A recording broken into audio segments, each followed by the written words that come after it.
Hey guys, Alex Caminetta from Southern California. Just saw Dave over at Local Bandography's Best Finds of 2020 video. Also saw XL Junkie NL post one as well along those lines.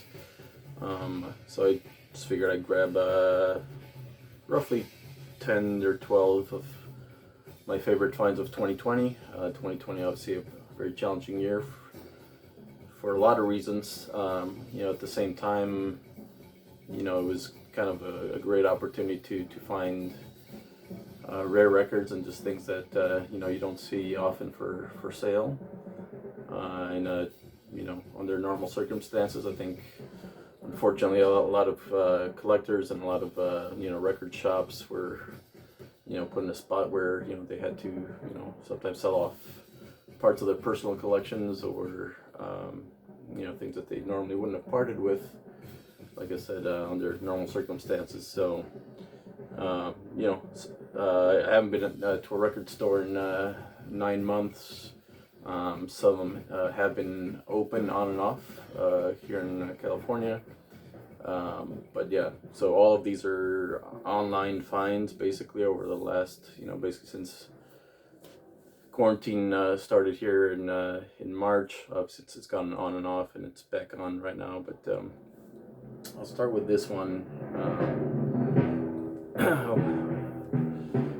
There's a record, an Italian record. Excuse the glare, it's still got the shrink wrap. It's from 1985. It's called The Moon on the Water. I believe it's self-titled. It's these three dudes, including I think the compositions are by this Italian guy Tiziano Tononi. So yeah, that's what's playing. A record I loved so much that I actually had a different copy, and then I found this one that was in the shrink for a pretty good price, so I ended up sending the other one to Chris Cole, who had been looking for a copy for quite a long time. But yeah, as you can hear, it's a fantastic, uncategorizable, but there's certainly a lot of percussion, for sure.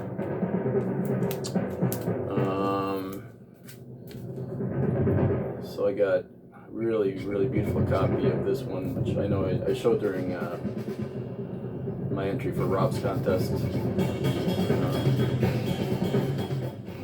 Of course, Alain Goraguer's soundtrack masterpiece from 73.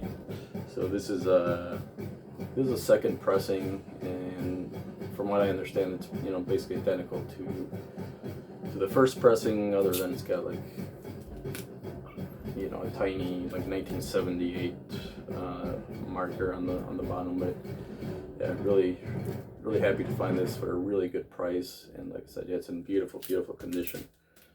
Classic.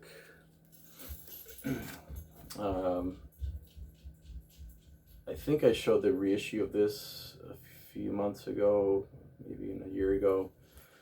This is Yasukai Shimitsu with Kakashi from 1982.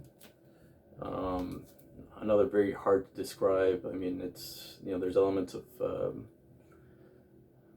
a couple of the tracks are just straight sort of almost bordering on sort of like city pop, like Japanese pop music, with some vocals, some very kind of peppy vocals. But then there's some really sort of dark jazz, very jazzy, almost like film noir. Some beautiful playing. There's marimbas here. There's French horn, percussion instruments. Yeah, it gets really ambient towards the second side. It's a fantastic record. The reissues I think are pretty cheap as well. So it's really happy to find an original copy of that. Definitely a hard one to find. This is another one that I showed the reissue of a few months ago. Music for Earthdwellers and Starseekers. This is Byron Pope, saxophone player, with some French players. It was recorded in Paris in 81 and 82. I've talked about this before. The reissue that came out is really nicely done. I was able to win an eBay auction. I couldn't believe that this was on eBay. Really happy to find that. Another eBay auction that I won was this fantastic record by Arthur Russell, The World of Echo. It's from 1986. I've talked about Arthur Russell before. A New York cello player, composer, producer. He was into disco, electronic music, modern classical music, you name it. And then here he's playing his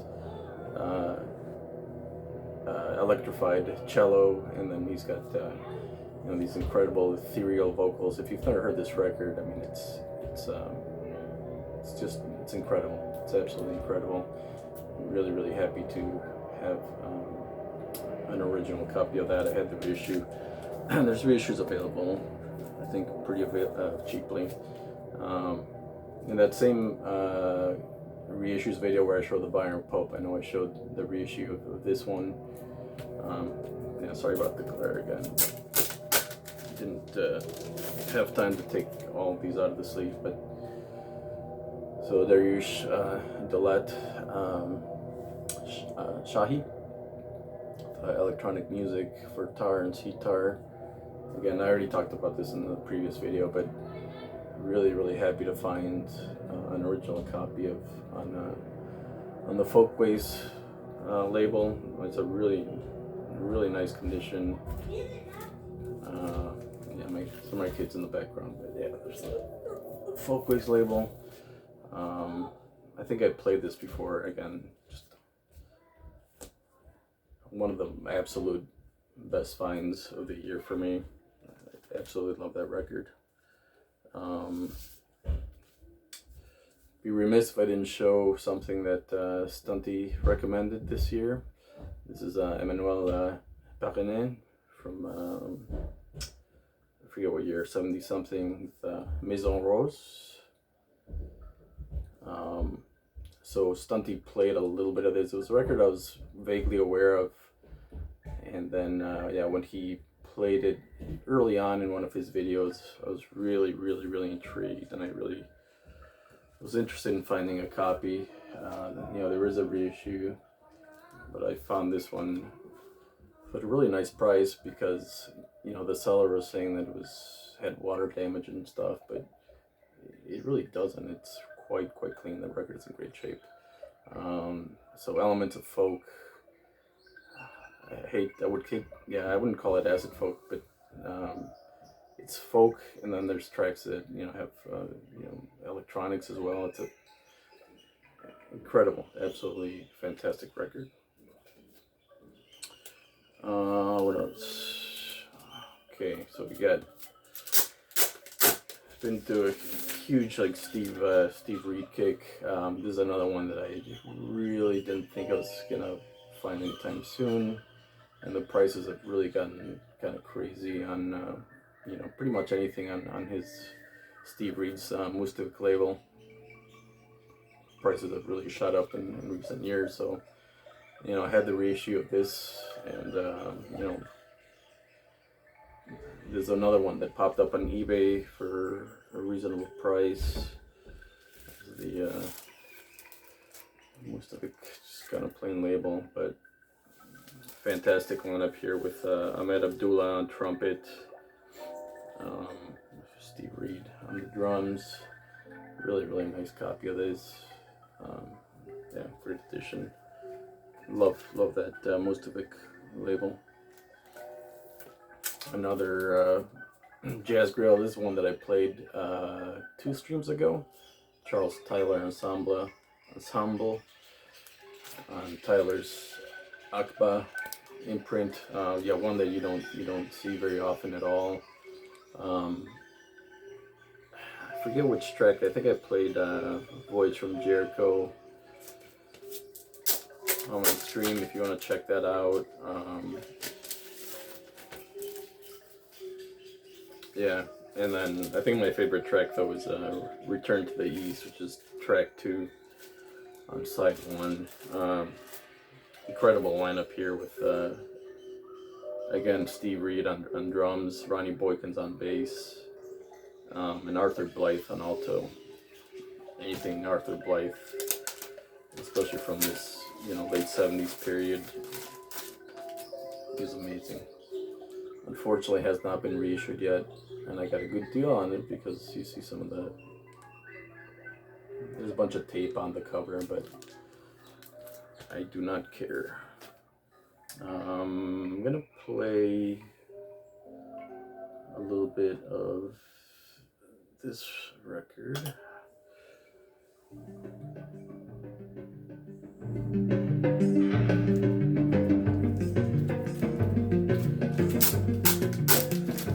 So I'm going to show a couple of Portuguese records, and I believe these are both ones that I sort of bookmarked in my mind years ago when Big Star, Fred over at Big Star 1000 had shown these, and they both have been reissued as well. But so this is Carlos Maria Trindade and Nuno Canavaro, and the title is Mr. Wollogallu. This is from 1991. This Lisboa, União Lisboa label. Yeah, I mean, just beautiful. I mean, there's a little bit of a John Hassel influence, sort of that Fourth World sound, but it's got that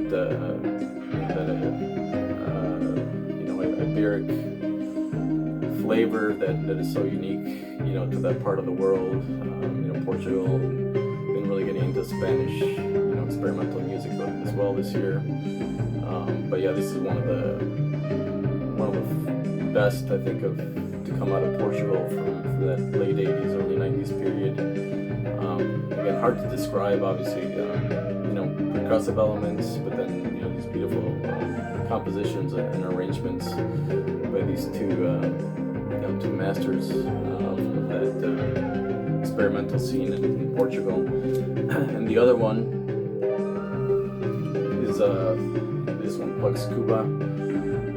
I know Big Star showed this a couple of times, and this is a solo project by Nuno Canavaro, who was half of the record that I'm playing right now. And this is from 1988 on the Ama Romanta label, again out of Portugal. Pretty sure it's out of Portugal. Ahead of its time. I mean, almost like the title would indicate. The title is Plux Quba. And I don't know if that means anything, but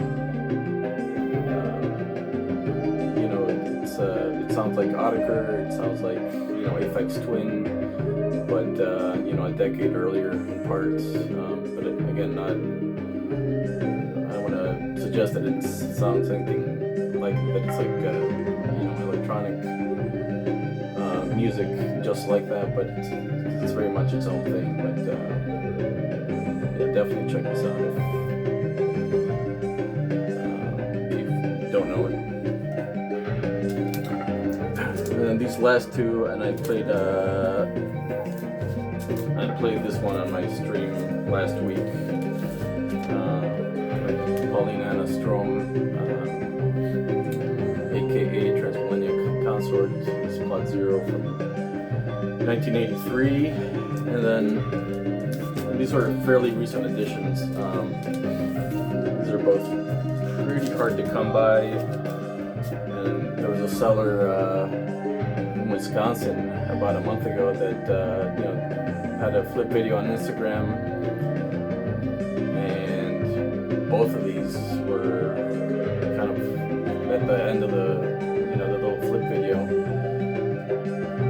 which I hadn't noticed for several weeks, and I sent him a message. I said, I assume these are long gone. And he said, no, these are still available. So